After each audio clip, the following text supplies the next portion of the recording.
at babala!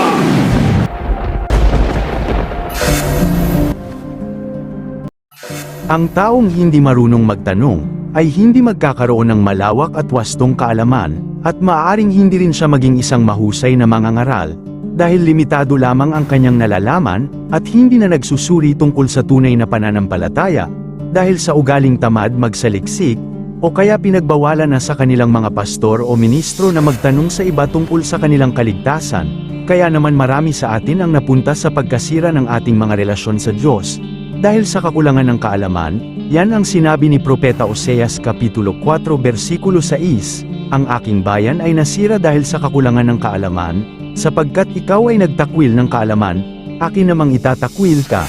Nakakatakot para sa isang kaluluwa ang itatakwil tayo sa Diyos, yan ay dahil sa isang pagkaakala sa sarili na tayo ay may sapat na kaalaman na tungkol sa Kanya, at hindi na natin kailangan pa ang makikinig sa iba.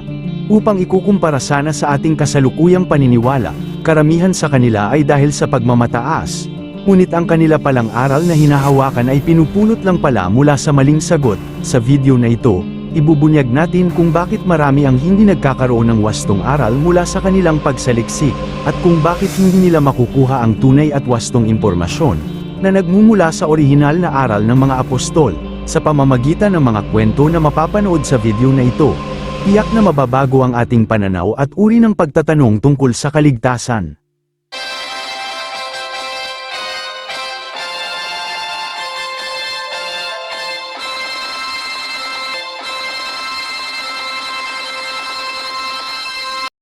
Ayon sa karamihan, ang individual na pagsusuri tungkol sa kahalagahan ng kaligtasan.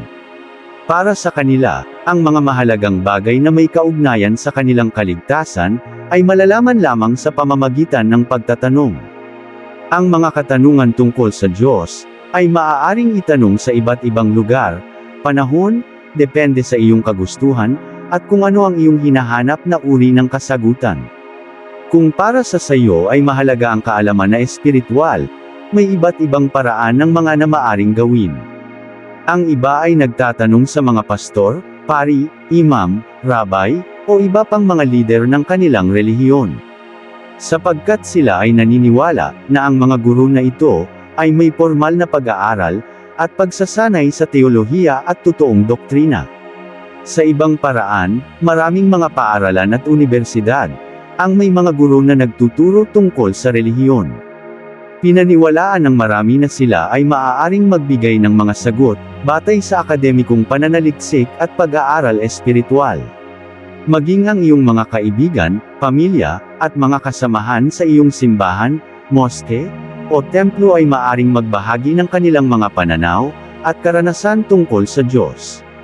Katulad ng mga online na forum at grupo, maraming mga website at social media, na nakatuon sa relihiyon at espiritualidad. Maaari kang magtanong sa mga online na forum at grupo na ito. Maaari mo ring tanungin ang aral ng Panginoon sa pamamagitan ng mga aklat, encyclopedia, artikulo, at iba pang mga materyales na isinulat tungkol sa Diyos. Maaari kang magsaliksik sa iyong sarili sa pamamagitan ng cellphone, upang makahanap ng mga sagot sa iyong mga tanong. Ngunit, maging maingat sa pagtanggap sa mga sagot na iyong mababasa at naririnig. Huwag agad ibigay ang tiwala at huwag agad maniniwala. Maglaan ng panahon para mag-isip, kung ang iyong naririnig ay wasto ba, upang ikaw ay makakatiyak sa iyong kaligtasan. Mas mainam ang pabalik-balik na tanong sa iba't ibang tao, na pinaniwalaan nating may kakayahan sa pagsagot. Lalo na sa kasaysayan ng unang mga Kristiyano. Ayon sa Biblia, may isang grupo lamang ng pananampalataya, ang tiyak na nakakaalam sa lahat ng aral, at tunay na doktrina ng Panginoong Hesus. At ito lamang ang nakakaalam sa lahat ng tunay na aral mula kay Kristo na mababasa natin sa aklat ng unang Juan Kapitulo 2 versikulo 20, ito ang sinabi. Ngunit ipinagkaloob na sa inyo ang Espiritu Santo, at dahil dito, alam na ninyo ang buong katotohanan. Maraming nahihirapan na hanapin ang simbahan na ito ang simbahan na nagtataglay ng tiyak na awtoridad mula sa mga apostol. Sa pamamagitan ng simbahan na ito, mas nakakatitiyak tayo na masasagot ng tama ang ating mga katanungan sa pamamagitan ng mga mangangaral na ito. Narito po ang isang kwento na naging halimbawa kung sakaling tayo ay may gustong itanong. Pakinggan. Base sa mga dokumento tungkol sa isang modelo ng sasakyan na pinangangalanang Ford. Isang tao na si Henry Ford, ang nakaimbento ng sasakyang ito. Siya ay nakabuo ng Ford model noong 1908, na isang abot-kayang sasakyan para sa middle-class Americans. Ito ang kauna-unahang abot-kayang sasakyan na matibay kahit sa bako-bakong kalsada. Ayon sa isang impormasyon, isang araw, naisipan ni Mr. Ford na maglibot sa mga pagawaan ng mga sasakyan sa Amerika. Upang malaman niya kung ang sasakyan na kanyang ginawa ay matibay o hindi. Sa isang shop may nakikita siya na isang Ford na sasakyan na nasira, at habang ito ay inayos ng mekaniko. Si Ford ay magbigay ng komentaryo kung saan ang sira ng sasakyan. Bagamat hindi siya kilala ng mekaniko, hindi ito naniwala sa kanya, at hindi pinansin ang kanyang sinabi. Dahil ito ang kauna-unahang modelo ng Ford, kaya hindi alam ng mekaniko kung paano hanapin ang nasisirang bahagi nito. Kaya habang nanunood si Ford sa kanya, biglang tumayo ang mekaniko at nagtanong sa kanya, kung kayo po ay may totoong kaalaman sa modelo na ito, maaari nyo ba akong turuan kung saan ko hanapin ang nasisirang bahagi nito? Sumagot si Mr. Ford, oo naman kaibigan, kaya ako dumaan dito, para ituro sa iyo kung saan nyo hanapin ang nasisirang bahagi ng sasakyang ito. Ngunit, nagdalawang isip pa rin ang mekaniko, kung talaga bang yun ang nasisirang bahagi ng sasakyan. Hanggang sa dumating ang may-ari ng shop at nakangiti ito nang makita niya si Mr. Ford. Sa tagpong ito, pinakilala ng may-ari ng shop sa kanyang mekaniko si Mr. Ford, na siyang nag-imbento sa sasakyan na kanyang inayos. Dahil sa naririnig ng mekaniko, ito ay nakakatiyak kung saan talaga ang sira ng sasakyan base sa sinabi ni Ford. Inayos agad niya ang sira nito at di nagtagal, bumalik agad ang lakas ng sasakyan. Mga kapatid, nakuha niyo ba ang ibig ipahiwatig ng kwento na ito? Ang kwento ay sumasalamin tungkol sa larangan ng pananampalataya. Kung ihahambing natin ang ating sarili sa isang mekaniko, ito ay nagpapakita ng kanyang pagpahalaga at debosyon, sa paghahanap ng totoong solusyon sa kanyang naguguluhang kaisipan, tungkol sa kung saan ang tiyak na sira ng sasakyan. Dahil kahit siya ay mekaniko na, subalit napagtanto niya na marami pa rin ang hindi niya nalalaman. Kaya ang ginawa niya ay nagpapakumbaba sa kanyang sarili at hindi nagdalawang isip na magtanong. At tama ang kanyang ginawa, hindi agad siya naniniwala kay Mr. Ford, hanggang sa dumating ang kanyang boss.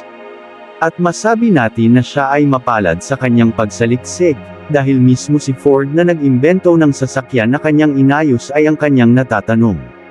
Sa mga oras na yun, siya ay lubos na nakakatiyak ng tunay na sagot sa kanyang pagsaliksik. At nahahanap ang tunay na kaayusan sa espiritual na kalagayan, at sa paghahanap natin ng katotohanan, katulad ng mekaniko, dapat tiyakin po natin ang bawat impormasyon na ating matanggap. Kung gaano natin mapagkatiwalaan ang pinagmulan ng naririnig nating mga aral. Ang tanong, saan po ba natin maririnig ang wastong impormasyon tungkol sa ating kaligtasan? Paano po ba natin matatagpuan ang mga autorisadong mangangaral sa salita ng Diyos? Tulad sa kwento ng mekaniko, alam natin kung sino ang may malawak na kasaysayan sa pananampalataya. At ang nagbuo ng Biblia, at kung sino ang nagpili na bawat sulat, at salita sa mga aklat na nabibilang sa loob ng Biblia. Tiyak na sila ang mas nakakaalam tungkol sa totoong aral mula sa Panginoong Hesus. Huwag na tayong maging mangmang, alam na natin ang totoo sa pamamagitan ng hindi mabilang na kasaysayan na nakarecord sa iba't ibang konsepto ng pamamahayag. Na ang Iglesia Katolika lamang ang nagbubuklod ng mga salita ng Diyos, noon pang 4 na siglo. At dahil ang simbahan lamang na ito, ang may katunayan na nagmamay-ari ng Biblia. Kaya, tiyak na siya rin ang nag-iisang humawak ng awtoridad para ipinapangaral na salita ng Diyos. Mababasa natin sa isang malaking libro na pinamagatang Young Students Learning. Encyclopedia Volume 15, pahina 2272. Ganito ang sinasabi. Sa unang 1,000 taon ng Kristyanismo, ang lahat ng mga Kristiyano ay kabilang lamang sa simbahang Katoliko. Ibig sabihin ng librong ito, ay walang ibang simbahan na pinagkakatiwalaan sa salita ng Diyos, kundi ang Iglesia Katolika lamang. Kaya walang pag-aalinlangan, na siya lamang ang nakakaalam sa lahat ng tunay na aral mula kay Kristo na mababasa natin sa aklat ng unang Juan Kapitulo 2 versikulo 20, ito ang sinabi. Ngunit ipinagkaloob na sa inyo ang Espiritu Santo, at dahil dito, alam na ninyo ang buong katotohanan. Mula sa unang siglo hanggang sa taong 1500, bago lumabas si Martin Luther sa simbahang Katoliko, ay walang ibang relihiyon na maaring pagtanungan tungkol sa kaligtasan. Kung sasabihin natin, na si Martin Luther ay nakakakita, at nakatuklas ng wastong pangangaral. Yan ay isang kabubuhan, dahil saan ba naman siya nakakaluhan ng aral sa Diyos, kundi dito lamang sa Iglesia Katolika. Dahil alam naman nating lahat, na sa panahon na yun, ay wala pang pastor at ministro na mapagtanungan. Kaya kung paniwalaan natin, na ang ama ng mga protestante ay naging nasa kanya lamang nagmula ang totoong paniniwala. Ibig bang sabihin na, nagkamali ang aral na nagmula sa mga apostol, na hawak ng Iglesia Katolika kung saan si Martin Luther nagmula.